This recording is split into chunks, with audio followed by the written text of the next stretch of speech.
So, they came out ready to play more than Alabama did. And with any game, with any sports contest, or anything like that, whoever comes to play and is better prepared is the one who's going to win that game. So they put the beat down on them, man. It was like, look, let me show you something. I got something for you. And coming back to politics, we got, I'm a big fan of politics, and I must give, and I'm trying to get her on the show, but I got to give major kudos for Alexandria Ocasio-Cortez, because she does, she's not just out there in a newly elected member of Congress and everything, but she's actually calling out votes.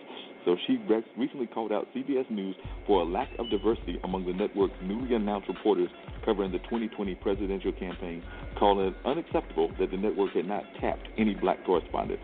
This White House administration has made having a functional understanding of race in America one of the most important core competencies for political journalists to have, yet CBS News hasn't assigned a single black journalist to cover the 2020 election. Ocasio-Cortez said, unacceptable in 2019. Try again.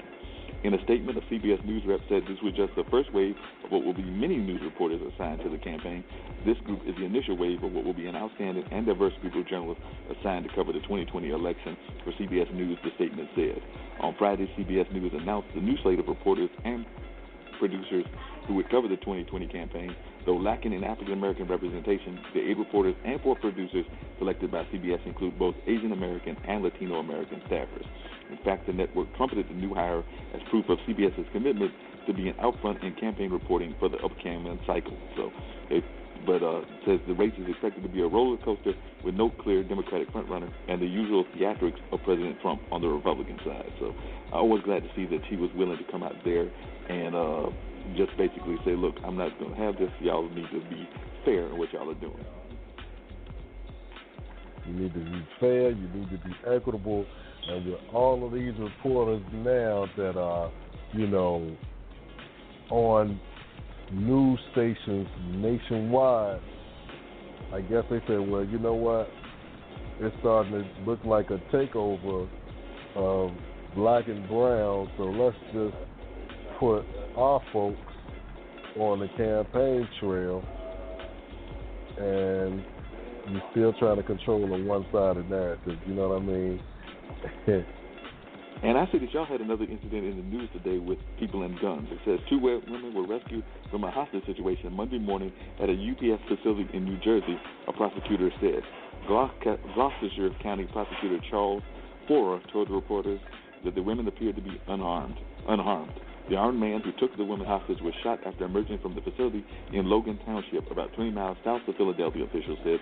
The suspect, later identified as William Owens, 39, of Sickerville, New Jersey, was pronounced dead at the scene, the New Jersey Attorney General's office said Monday afternoon. UPS said in a statement all of its employees at the supply chain processing facility had been accounted for and were being attended to by local officials. The man apparently had a prior relationship with one of the women taken hostage, Fiore said. Both of the women worked for UPS. No law enforcement officers were injured during the incident. So it says that both the FBI and the Federal Bureau of Alcohol, Tobacco, Firearms, and Explosives responded to the scene. CBS News Chief Justice and Homeland Security Correspondent Jeff Piggs reported.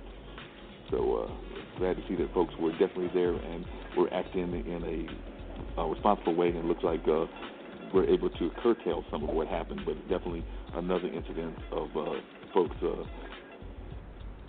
trying to take matters into their own hands and things of that nature. So I'm sure that a lot of folks that are about gun control will be jumping on this incident.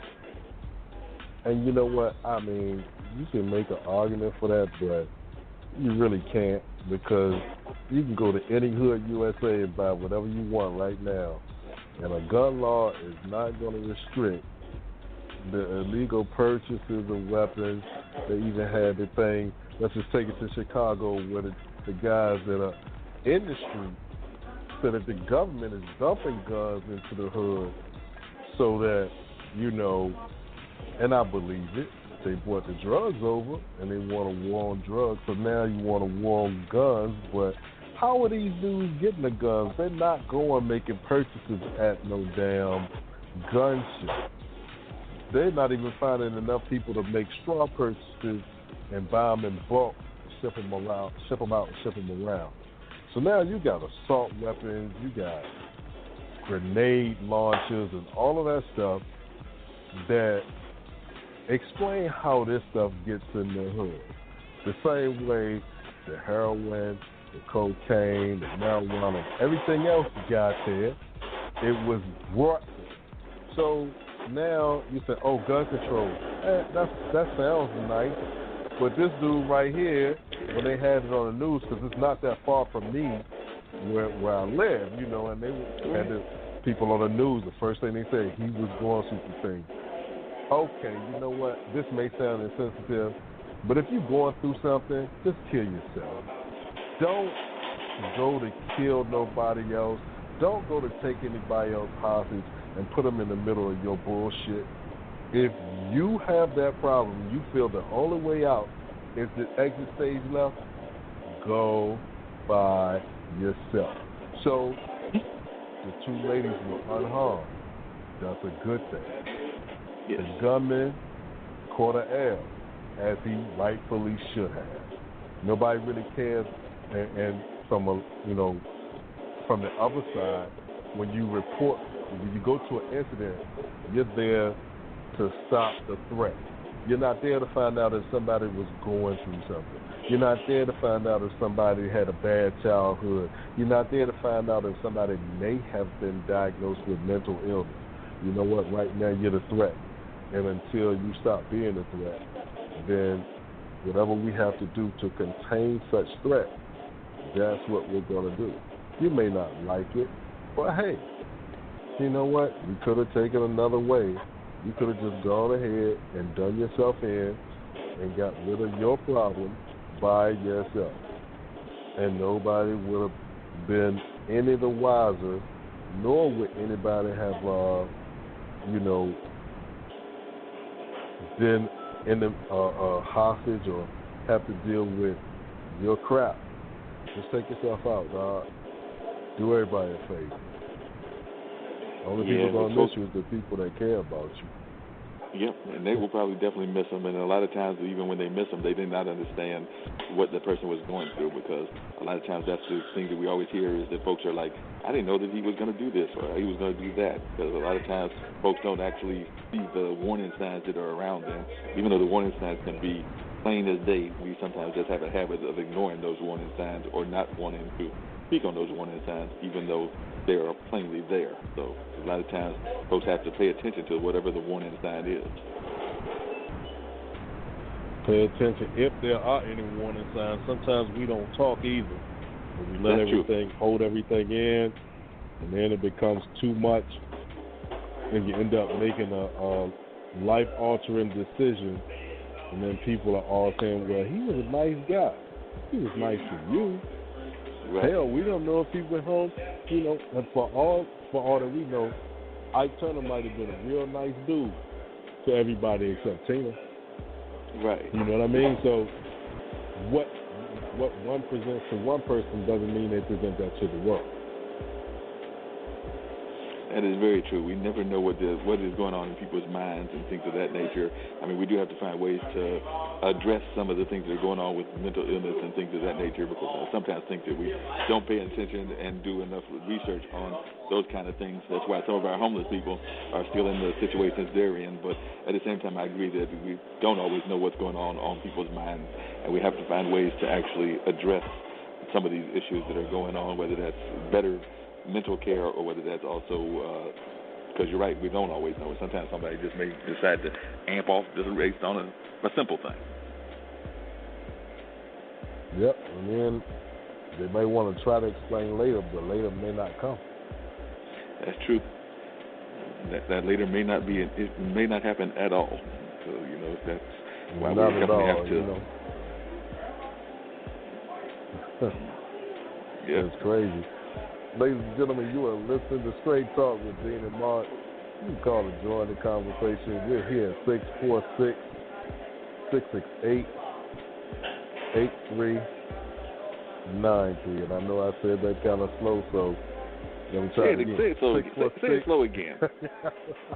Say it slow? All right. Say it slow again. Calling number is area code 646-668-8393. And there's somebody calling in. Right there, right on time. Let's see who we got coming in. Welcome to Straight Talk with Dean and Mark. You are on the line. Who do we have the pleasure of speaking with this evening? Hi, this is Felicia Lee-Sexton from Houston. How are you? How are you doing, Felicia? We are glad to have you on. Dean, the guy that I'm doing the show with, is the one that recommended you because he was sitting there reading about your story, and he was like, we need to have this woman on. And I am the one that does a lot of the bookings and things of that nature, so I've looked at your bio as well, and I was like, you're right. She's got a very powerful story, and we need to see what this story is all about because I was also impressed with what you were doing. Thanks for having me. No problem. Thank you for accepting.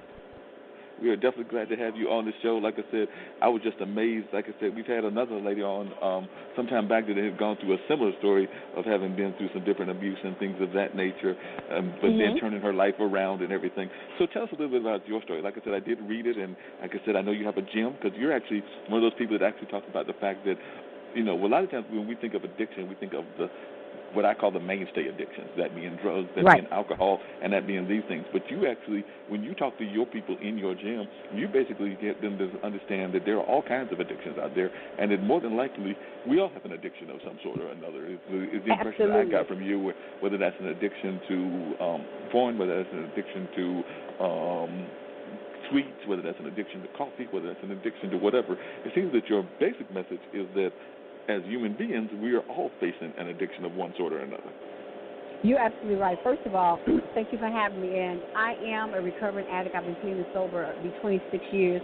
And along with being an addict, I was I sold dope. I transported dope. And, most people think about addicts as being on the corner and all this other stuff. Well, my world was a little different. I was kept, as they say, by the gentleman that was head of the union for General Motors at the time. And so, I started using because I was nosy. I wasn't abused. I wasn't any of those things. I just needed to be in that lifestyle, and that was my deal. But when we fast forward that, you're right. I do own an all-women's gym. And I tell you when you walk in the door, first of all, why are you here? Why are you in my gym? Because it's an inside job that we have to work on to get to the outside expression. We're all addicted to something. You have people that you know that are addicted to their children. You have people that you know that are addicted to him, them, or they. You got people that are addicted to, like you said, coffee, sweets, gambling, shopping. But addiction is also in the form of addicted to behavior. And so in order to get to the root of all those things, because your weight is just a by-symptom of what's really going on. We all have had something that is holding us in bondage so bad that we can't figure out what to do. Let's talk about divorce. We get addicted to the behavior of being angry because he left or she left. And so then what you do, you go home and you eat. Well, when I do that, or if I relapse tomorrow, I'm not hurting anybody but myself. So the disease of addiction is so cunning and baffling that if you don't get a hold on it, it's going to stay, have you locked and loaded. So in my book, From Recovery to Discovery, I talk about the grimy world of addiction. I talk about some of the things that I did, but I also talk about the message of hope. Because you talk about addicts are real smart people. If you just really look at most people that are addicted are real smart. I started a trucking company, wouldn't got lines of credit, and talked to a couple of those good old boys, and they told me what to do. And when I made all the money I wanted to make and my brother quit coming to work, I sold everything. So don't tell me what you can't do. When you walk in my gym, when you start talking about what you can't do, I tell you my story. I'm a step-down dope fiend, through and through. I just, if God's grace and mercy, don't use today and haven't used.